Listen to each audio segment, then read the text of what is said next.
Hey guys, welcome back to Peterson Family Adventures YouTube channel. Today I'm going to be talking about something a little bit different. I'm going to be talking about technology. As you can probably tell, I look a little bit different. I'm in HD. I don't know whether that's a good thing or a bad thing. But I recently upgraded to the iPhone 12, which is pretty special for me because pretty much for my whole life as a smartphone owner, I pretty much just owned phones that are like this. Right here. And this guy, I mean, this is an LG Aristo. He's pretty, I've had him for about 2 years, and actually it was pretty reliable, pretty decent phone for the money. But most of the phones that I've owned up till this point have been basically $100, $150 maybe at the most, budget Android phones. And for me, just my philosophy and my budget, I really didn't feel the need to spend a whole lot on phones. I never understood why people spend so much on phones, on phone plans and things like that. So I kind of really went for the complete opposite of what I've been doing for the last 8 to 10 years as a smartphone owner. And I sprung for the newest on the market with one of the more expensive providers, Verizon. And I'm going to tell you why. I was in a little bit of a dilemma. I wanted to increase the video quality of our YouTube channel, and I was thinking about possibly ordering a new camera or something like that.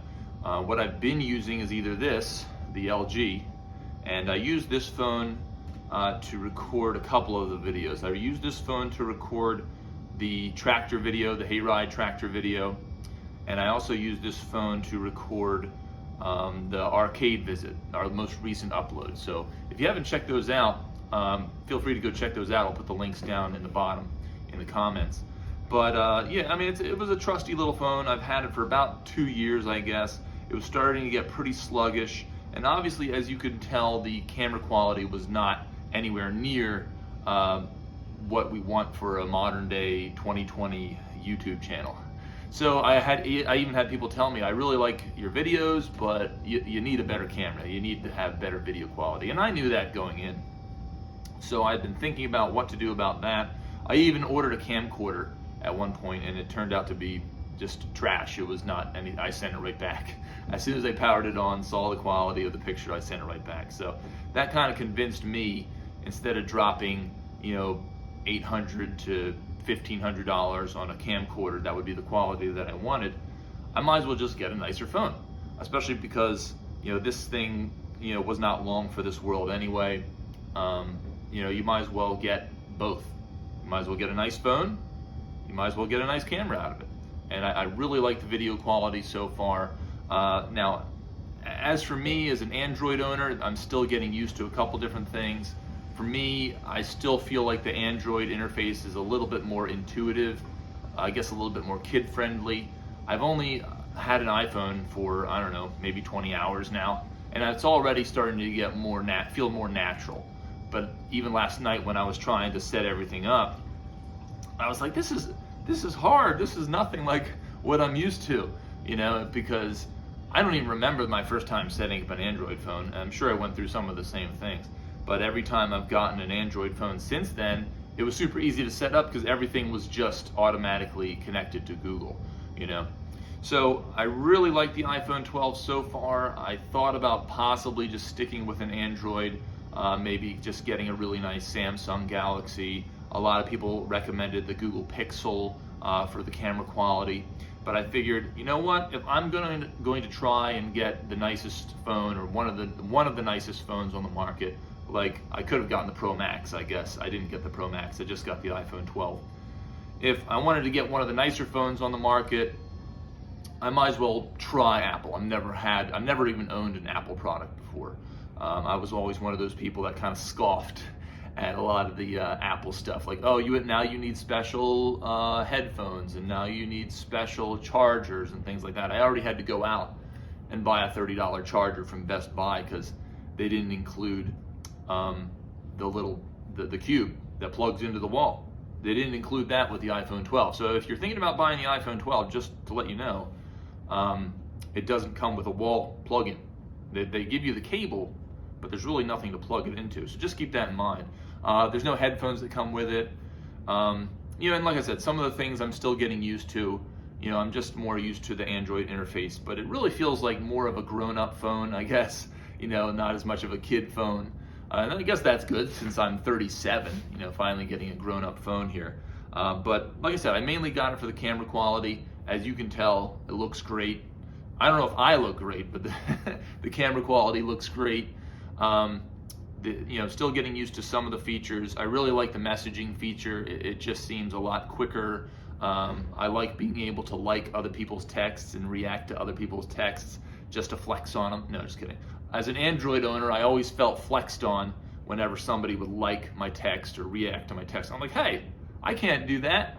You're just flexing on me because you got an iPhone. So now I can do that. Hooray. I don't know if that's a good thing or a bad thing. We'll see. I might try to still download some more Google apps. It was a little sluggish when I was downloading some of the Google apps. I know there's a Maps app on there. I haven't played around with it a lot, but I like Google Maps. I had to download Gmail, so that was different, having to download Gmail and things like that, because I'm just used to setting it up from your Google account. So it took a little bit longer to set up just because it's not associated with Google. And one thing about the Apple phones that I didn't realize is they're a lot more secure. There's a lot more security involved. Anytime you want to download an app, you have to put in your password, or you have to do the facial recognition. And I'm sure there's a way to change that in the settings, but that seems to be the default. And that's not necessarily a problem. That's a good thing. To have some added security in there, especially because with the Apple, again, something I didn't realize, with the iPhones, you have a credit card associated with your Apple account. I was setting up my phone last night and I said, Ray, is this normal? Because she has the iPhone 7. She went iPhone before I did, and she's one of the ones that was kind of pushing me to get the iPhone and not just stick with the Android. And of course, if my wife is inclined to do something, then I'm inclined to do it as well. So and she liked her iPhone 7. She'll probably get an upgrade sooner or later here. But I said, is this normal to put my credit card information in here? And she said, oh yeah, that's how you set up your Apple account, and you can associate it with your Apple Pay and stuff like that. So I was kind of like, okay, so it's good that Apple has the added security. Now, Google has Google Pay and stuff like that too, but you don't have to enter your credit card information when you're setting up your phone. And maybe there's a way around that with Apple as well. I'm just not as experienced. I was just doing what it told me to do and doing what it had asked me to do. And in order to confirm my account, they needed my credit or debit card information, so I put that in there. And so far, so good, I guess. So I guess it's good that it has all the added security built in. And the other thing is, you need added security because it's a nicer phone. With this phone, I could leave this on my desk at school in between classes if I had to go run to the bathroom or something like that. And you think a teenager's going to want to steal my $100 LG Aristo? Nah. Now with this phone, I got to be careful, right? I can't just be leaving it around, because it's something that somebody might actually want. Okay. So yeah, the added security is a good thing. Obviously, the display is great. I mean, nice, bright, clear display. I guess, obviously better than this. The sound coming out of the phone, just incredible. I feel like I don't even need a Bluetooth speaker. It's loud and it's very clear. And you can hear, if you're listening to music, you can hear every part. It doesn't mishmash stuff together. So just crystal clear sound, crystal clear, bright display, but at the same time, not as taxing on the eyes as, a budget Android. And again, keep in mind for you Android folks out there, I'm comparing this to a budget Android. I'm not comparing this to the top of the line Android. I've never used a top of the line Android. I've never had a Samsung Galaxy or a Google Pixel or whatever you would recommend for the Android phones. So I'm just comparing it to what I've experienced. What else? Trying to think here. Like I said, I like the messaging app, the sound, the display. Aside from being a little sluggish in downloading some of the apps initially, especially some of the Google apps, and I guess I'm just used to using Google Play And when you're using Google Play to download some of the Google apps, it's really quick, I guess because it's associated with Google. But aside from being a little sluggish last night when I was first setting everything up, which is understandable because you had all these different programs running, the processing speed is really fast. You know, this phone, and also because it was older, this phone would start to freeze up if I had a lot of apps running at the same time. And I've heard that iPhones tend to slow down after a few updates too as well. So we'll see what happens. Maybe I'll update you, after a year, because I should still have this phone in a year or maybe 2 years, because it is an expensive phone, and I might still be paying for it. Who knows? But as you can see, the main reason I got it was the camera quality. Now I don't have to mess around too much with cameras and memory cards. On our backpacking trip, I was using my little Canon Elph, and I wish I had it here. I should have brought it. But I was using my little Canon Elph, which again is an older camera, a couple years old, not really designed for videography. It's more of a photo camera. And I had to buy 2 extra batteries for the Canon Elph for the backpacking trip. And I also used it for Haunted History. So for Haunted History and for the backpacking trip, I was using the Canon Elph. And I was popping batteries in there like crazy. Take one out, put it back in. Because as I would film, I would drain the battery down just super quick. So I didn't want to have to rely on that. I didn't want to have to, and I had memory cards, popping them in and out. I had one main one that I was using that I had purchased for the Canon Elph. It was like 128, megabytes or gigabytes or whatever. A lot of memory on there. I guess gigabytes. And I was using that, and then I would transfer it over to the computer. So now if I want to, and I had editing software on here too. And actually I really liked it. It was free.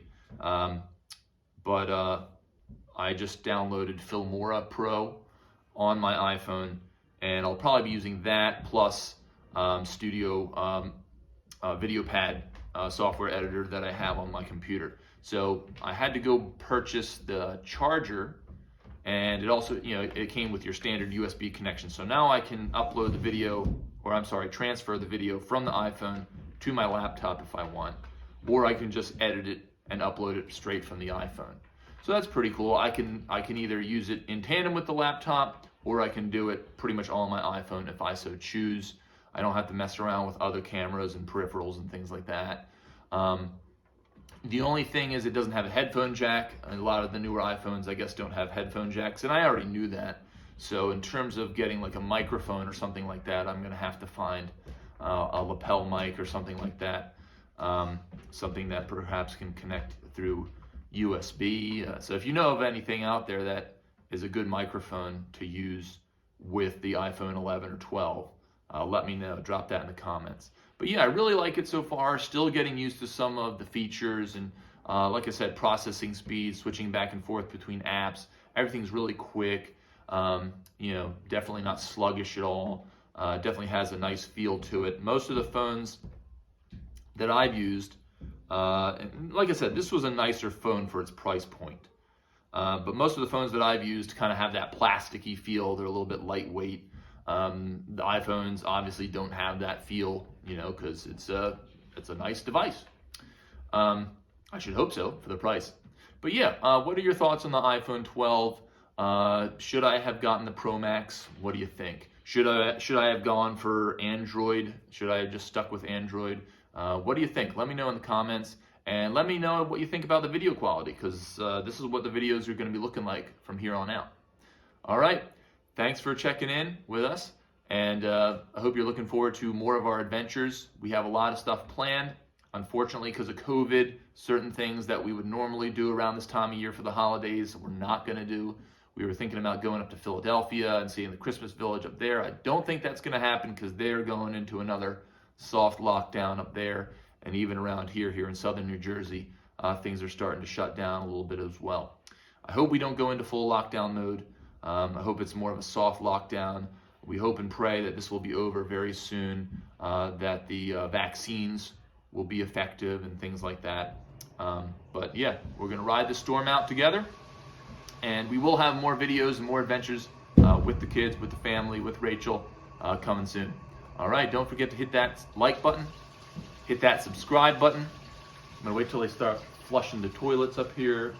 All right, don't forget to hit that like, hit that subscribe, so you can be notified of more content. We're almost at 100 subscribers. All right, so get us to 100 subscribers if you haven't helped us out already. All right, I'll see you next time.